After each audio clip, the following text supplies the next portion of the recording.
Hi everybody, this is the Planet Earth here. I want to talk to you guys today about anxiety disorder and what is it.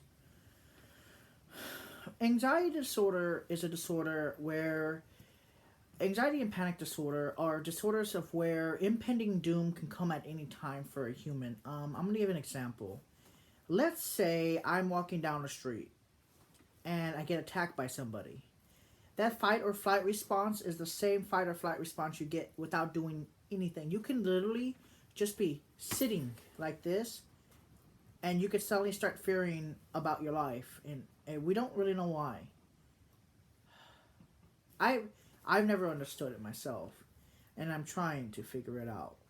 Um, so if anybody's been watching my videos for a while, they know that my Ativan's been very hard to get here in the state of Ohio, but I finally got a doctor who's prescribing it a lot less, but is prescribing it normally now. Took 5 months, but I'm finally got a doc or 2 months, but I finally got a doctor who is prescribing them normally. So I'm not worried about tapering at this point. Another problem about anxiety disorder is blood pressure and pulse. A lot of people who have panic attacks can have an elevated pulse rate of about, I mean, you can hit really fast, a really fast pulse and a really high blood pressure. Now, anxiety is innocent, but it is a devastating component to our everyday life. Anxiety can be detrimental to us. It eats us apart is what happens. People that have anxiety disorder like me and like other people around this country, we have issues with it. We can't really control it. There's therapy. You have certain therapy things that you can do to help it, but when you're having a panic attack, all that flies throughout the window until it stops. Millions of people across this world have panic disorder or anxiety disorder, and doctors here, just in general, and here's what I say: if a doctor cannot understand what the patient is going through, all they can try to do is prescribe antidepressants and antipsychotic medication. All antipsychotic medication is for people who have psychosis. Antidepressants are for people who are clinically depressed. And we're talking some serious depression. That's the only time people should have those medications. Because people who have depression, I'm not a doctor, but people who have depression, light depression, they might just be blue because of other stressors, not just depression itself. So that always weirds me out when people are prescribed antidepressant medication for anxiety disorder. When I've been on over 26 different antidepressant medications and given them a few months each to work, I've had so many side effects with those medications, I won't take them. They've made me terrible, some of them. I just won't take antidepressants. I won't take antipsychotic medication. I don't need it. But anxiety disorder itself is very, very uncomfortable. A generalized anxiety disorder is the worst. Now, generalized anxiety disorder is scary. It is very scary. It is, guys. I wish you could be in our shoes for a couple of weeks. I beg of you guys to be in our shoes for just a couple of weeks. If you guys could understand what it feels like to have an actual panic attack, to be generalized anxious all the time, where you're restless in your sleep, you can't sleep right, you get elevated pulse, not necessarily a panic attack type of pulse, just an elevated pulse, maybe going from the 60s to the 80s at night. You might get palpitations where your heart's doing tump to tump to tump to tump to tump tump tump to tump to tump to tump to tump to tump. Maybe it does the horsing thing where it goes to tut tut tut tut tut tut. Palpitations, PVCs, and PACs are sometimes specifically related to anxiety, but I'm gonna say no. Maybe a couple palpitations here and there where you get the skipped heart rate, but in general, palpitations are not usually associated with anxiety unless it's in the middle of a panic attack. But I used to get palpitations all the time, but what I realized was it was my medication causing my palpitations. I get an occasional skipped heartbeat, maybe a couple times a day, but that's normal in most humans. It's normal. I'm just more sensitive, so I notice it more than other people. High heart rate, sudden high heart rate, but stable. Like if it's not skipping, you might be okay. But if you have a sudden high fast heart rate and you're breathing okay, and you have a history of anxiety, it could be that. It's the weirdest thing. Our bodies are so strange. The mind is fucking powerful, if you know what I mean. It's really powerful. The mind is very powerful. Now, I haven't been taking my meds like I should be. I want to show you guys my blood pressure when I'm slightly anxious, like I am right now. Now, what is this anxious that we talk about as humans? What is it? Anxiety is like being on the edge of something. It could be anything, but it's just like being on edge. You can't relax. When you're not relaxed, you're not focused. When you're not focused, you become negative, and you think about the negative things in life, and it's there's no reason for it, but it just comes in the brain, and you just it's always these negative thoughts that come in the brain for no reason whatsoever, but they come in the brain. I'm going to take a blood pressure reading, and I'm going to tell you what it is. I'll show you.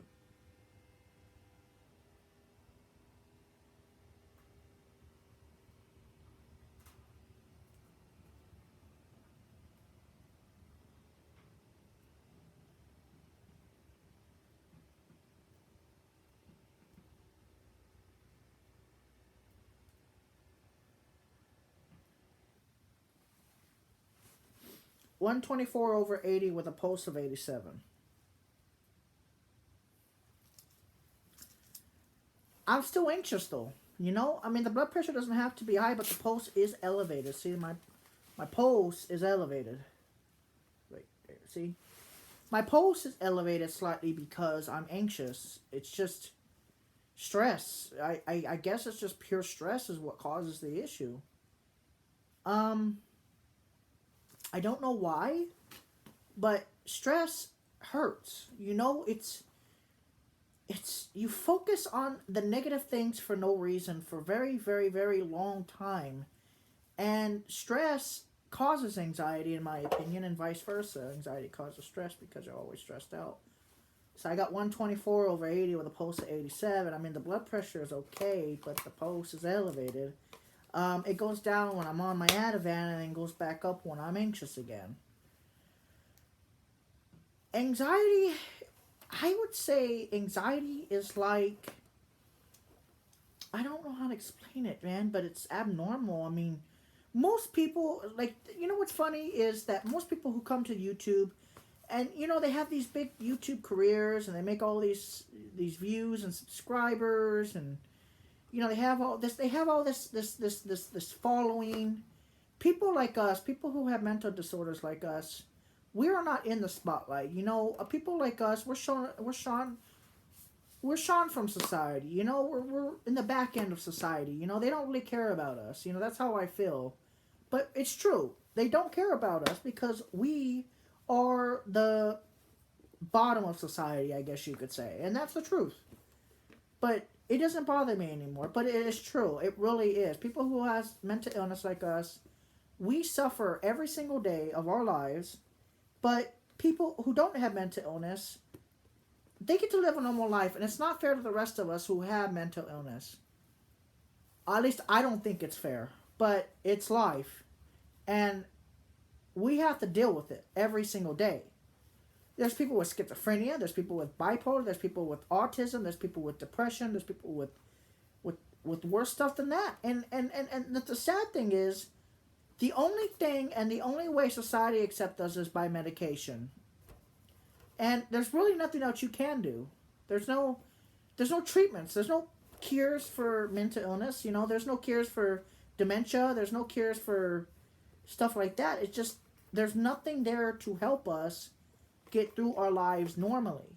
When I was in a psychiatric unit, there was a patient who had the worst bout of schizophrenia I have literally ever seen in my life. And she could not stop talking to those voices, no matter how much the nurses talked to them.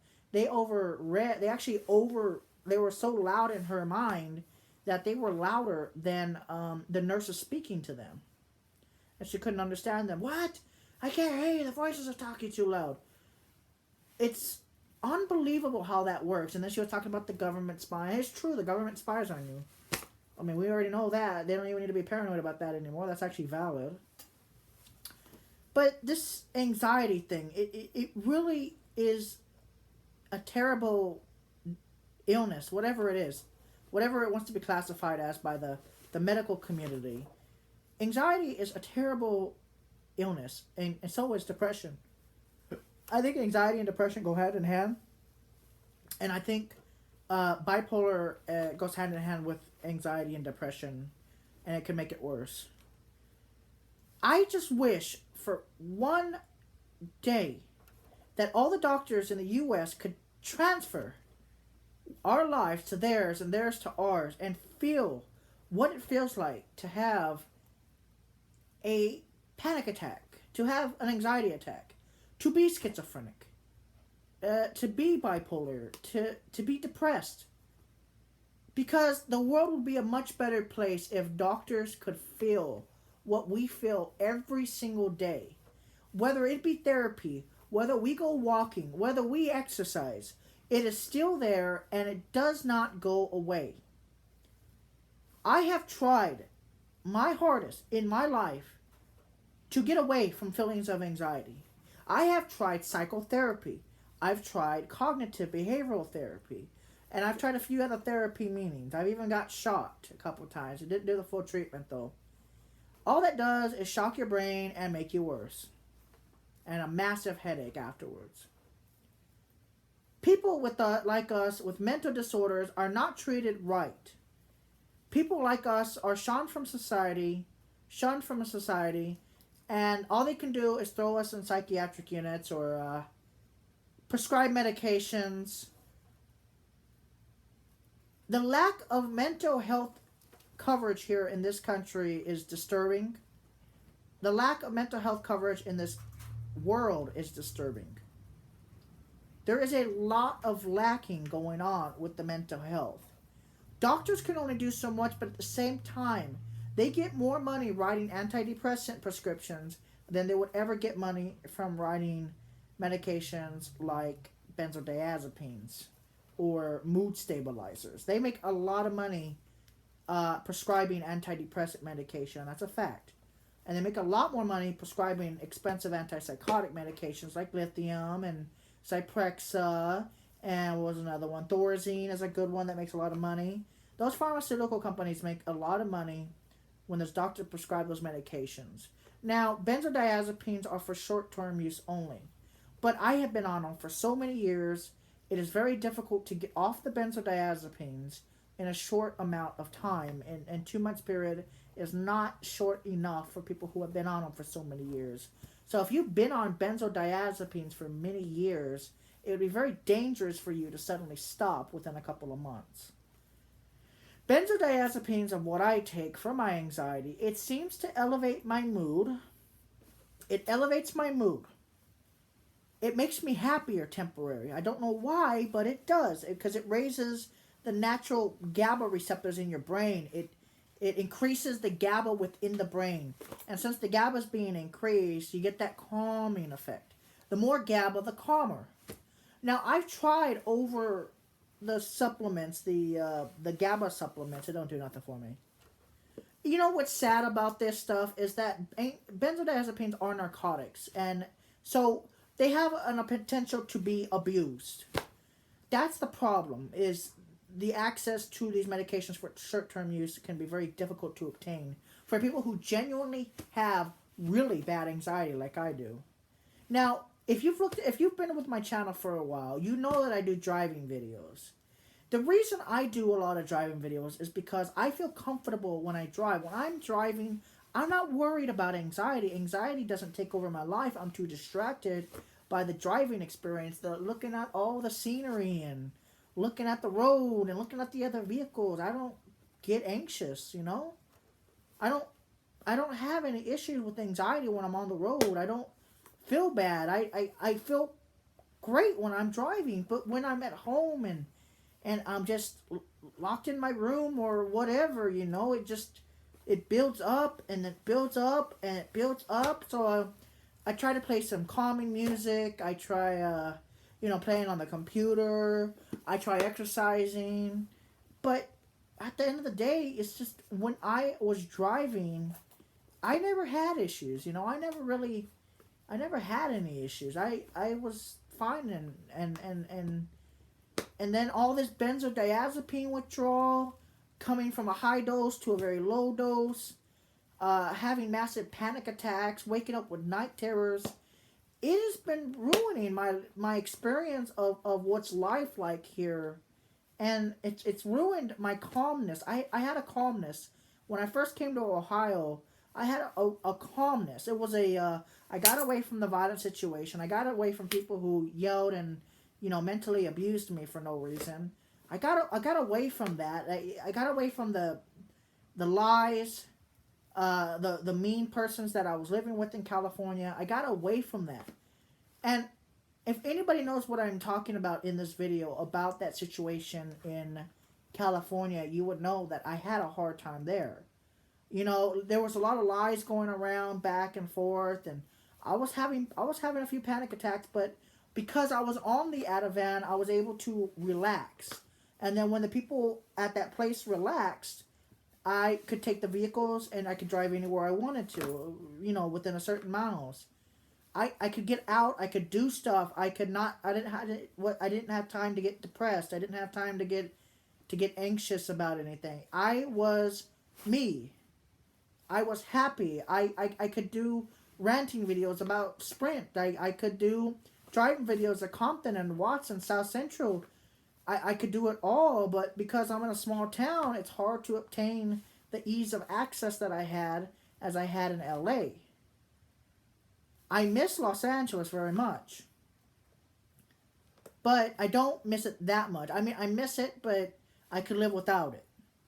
Now, the thing about Ohio is the mental health system here is just shit. It's absolutely terrible for people who have mental illness. It's a terrible place for people who have mental disorders. The system here is very flawed. There's not enough assistance. For some reason in Ohio, too, they call ambulances squad here. And they call it pop. When I say soda, people say pop here. So, I don't know if that's just localized to the Midwest or not. But, when I went to New York City, I'll give another example. When I went to New York City, I was all excited. I drove 600 miles east, and I was straight in New York City. I was enjoying myself very much. I was only there for a few hours, but I enjoyed it very much. I was going to meet a woman in Yonkers. That's why I keep shouting out to Yonkers, and I'll keep doing that too. Shout out to Yonkers. Shout out to LA. Shout out to San Antonio. Shout out to Enam. Shout out to Toledo, Ohio. Shout out to Cleveland. Shout out to Toronto, Ontario. Shout out to Detroit, Michigan. And shout out to Nashville, Tennessee. Anyways, sitting here and having time to think is not helpful for people with anxiety disorder. I have a friend who takes antipsychotics, and all it does is knock him out. So that's not good. But if it helps him, it helps him. But that it hurts my feelings. See, sometimes I get into situations where I'm afraid that I'm always going to not be able to go and enjoy my life anymore. Like, I'm always afraid I'm going to get into a situation where everything is just going to go sideways, and I always have that worst feeling. That's part of the anxiety, though, is I always have this worst feeling. What if this happens? What if that happens? And what if this happens? And what if that happens? And there's no reason for it, but it's there. And, I've tried blocking everything out, but it's obsessive almost. It's not obsessive-compulsive disorder, but it's just obsessive thinking. It's like, stop. And then when I take the Ativan, everything calms down, and I'm able to just to chill a little bit. And it's hard to chill because you're always worried about something, always on edge. And then going through the benzodiazepine withdrawal, that was the worst thing in my life. That was terrible, man. I couldn't even drive because it was so bad. I mean, I even had money to go driving, and I didn't want to go driving because I was scared I would have some sort of anxiety attack while driving and possibly not, I wouldn't crash, but I don't want to get stuck somewhere for a while unless I knew I had my medication to calm me down so that when I had the anxiety attack, when it was over, I can continue driving like I do. And that's another reason why I hated with a passion anxiety. It's a prohibitor. In other words, it prohibits you from doing everything that you've ever wanted to do with your life. I want to go on a roller coaster, but I'm scared that if I go on a roller coaster, something bad will happen, and that's an irrational fear. But it happens because of generalized anxiety. It doesn't just go away, and it never will until I say fuck anxiety. I have to deal with it. I have to stop this. I have to stop that. It continues and it continues and it continues and it continues and it doesn't stop. When I was on my regular dose of Jesus. God damn. That's a big fucking gust, dude. That was at least 70 miles an hour. That's the biggest gust I have ever seen. Jesus Christ. Whoa. Look at the wood shaking up there. Damn. Must be the cold front. But that was a big gust. I could hear the trees cracking in the back. Anyways, besides that, look, anxiety is not fun to have. If you have a daughter, a mother, a son, a father who has it, please don't tell them to stop panicking. It's going to be okay. Please don't ever say that to somebody who's having one. If they're having it for the first time, call EMS to be safe. Obviously, you want to call EMS to be safe. Get checked. Get situated. You know, if you're not having actual chest pains, you should be fine. I mean, anxiety is just a bitch. If you looked at my other video where I'm getting injected with IV Ativan into the veins, I was able to calm down within 10 minutes. I mean, that shit works so good on calming your brain down. And one doctor told me anxiety attacks are like having seizures. It's similar to it, but it's not. But it's similar to it. So that's scary. But anyways, guys, I'm here to help you guys. The Planet Earth, am here to talk to you guys, to try to help you through the worst times of your anxiety. And I don't understand it. I don't understand why us humans go through this, some of us, while other humans have absolutely normal lives, or what I would consider normal. They can be a fire EMS squad person. They can be all this and that, and they have no issues throughout their lives, except for maybe a few medical problems, but they live a very healthy life. And we are stuck with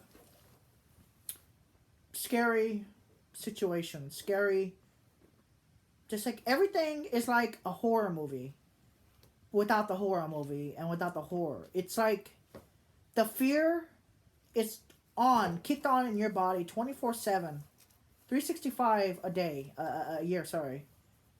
And that's the reason why so many people like us end up on benzos, end up on antidepressant medications, end up on antipsychotic medications, get admitted to the units, get admitted to asylums, get admitted to mental hospitals, get treated like shit. And it's because we don't have control over this. Some people say you do have control over it.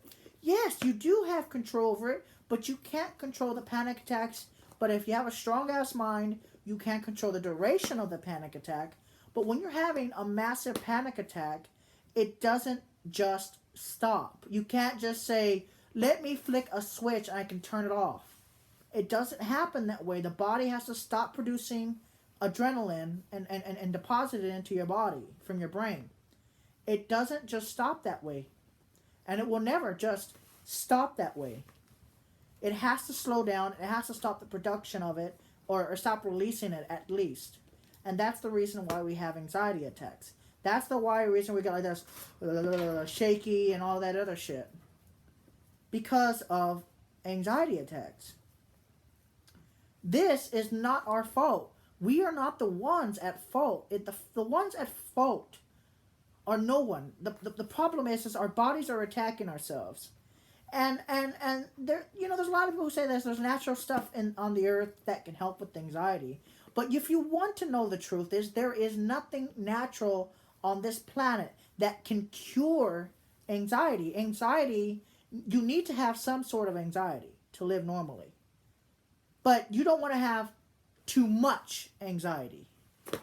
But you want to have enough anxiety to where you can fight or flight. Unfortunately, some of our brains are extra wired or miswired to the point where we... Ooh, a pretty fucking strong gust to do that.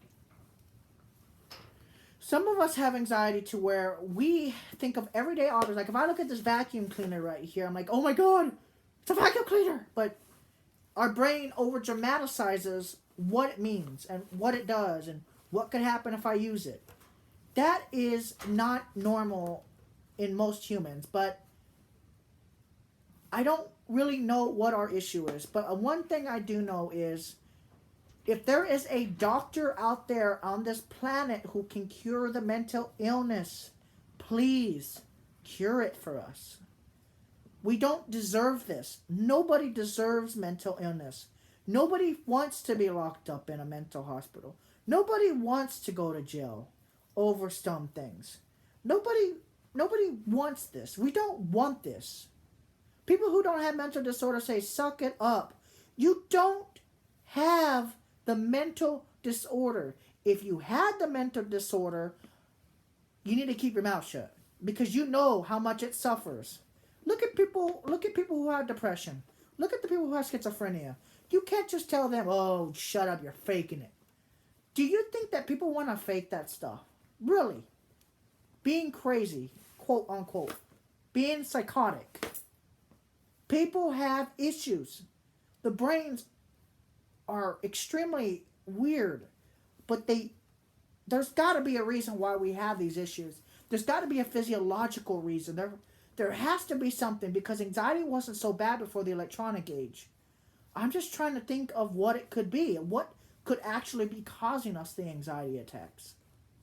And I want to get to the bottom of it. I want to be the one to find out what causes the actual anxiety disorders. I want to be the one.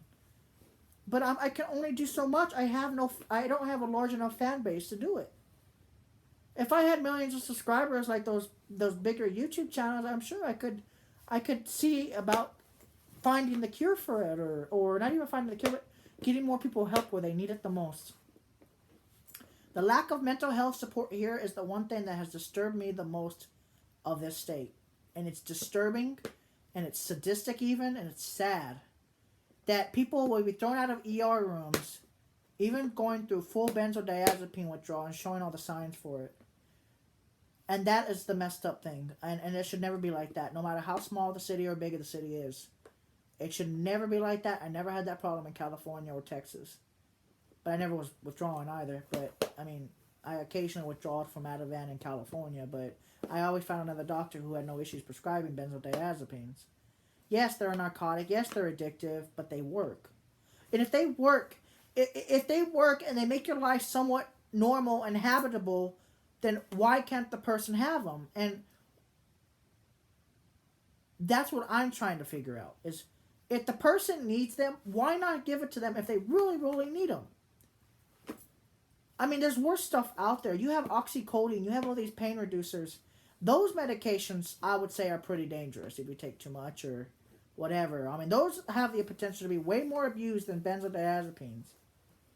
And it's just sad how the government can regulate this stuff. But what they don't realize is if they don't have the anxiety disorder, how would they know how that feels? Ativan has saved people from seizures. Ativan has saved millions of lives mentally. You know, it's helped people come out of depression because they were so anxious all the time. Worried, what if this happens? What if that happens? What if this happens? You know, I mean, always be intense. It is not good for your body. And the reason I take my blood pressure is because of withdrawal. I don't want to have too much high blood pressure. And that's the reason I take my blood pressure. I don't take it this much. I'm only doing it for the video. Like I said though, guys, it's sad to have this mental illness. It really is. And I'm hoping one of these days, we'll stop having this anxiety disorder and we'll buck up and we'll be able to live normal lives. We should be able to fly out of airplanes. Well, maybe not that, but jump out of airplanes with parachutes and have no issues. One day, we should be able to do all this stuff and not have any issues whatsoever. Oops, I was moving. Damn it. One of these days, we'll have no issues.